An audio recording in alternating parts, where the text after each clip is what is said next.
Let me say that I'm an indigenous person as well from Chile.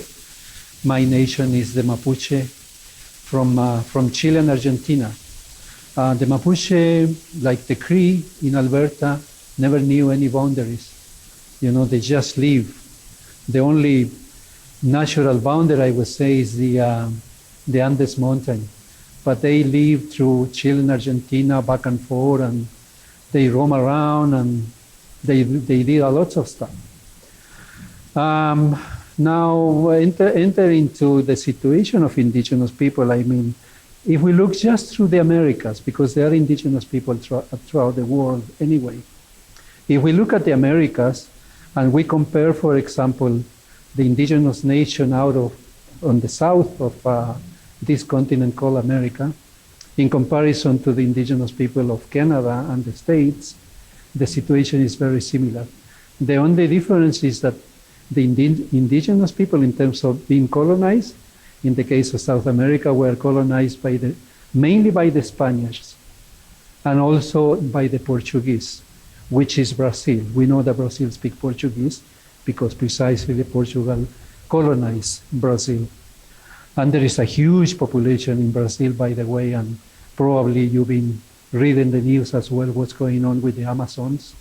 They've been untouched nations in there living in the Amazon. But because of the advancement of the colonial, because colonialism is still there, the advancement of that, they've been logging the Amazon, they've been burning the Amazon in terms of making available for agricultural land and also raise cattle. So the indigenous, again, is being, in the second wave of colonization, they've been pushed even farther, you know, more and more to the corner, basically, so to speak. And that's the situation in general of indigenous people. In the case of the Mapuche people, precisely the same thing.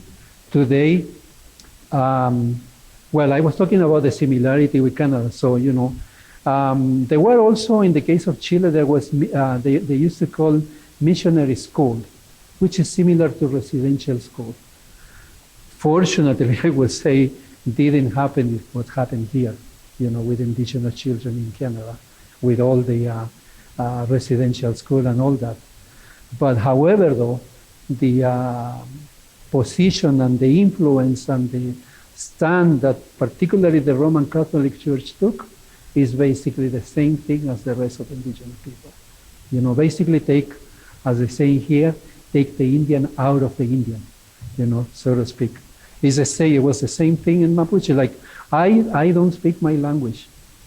My parents did an effort that I should learn Spanish in order to make it through school. I thank them for that, but on the other hand, I'm not thankful in the aspect that I didn't learn my language, my own language. And that's where we have to go. I mean, if we talk to Mapuche, particularly my generation, it's the same story. Luckily, some of us, I mean, in my case, I reached the university, but however, without the full knowledge of my culture, my language, and so on and so forth. So that's the reality, you know, internationally, I would say, of indigenous people. I mean, the only change, I would say, the land where we live.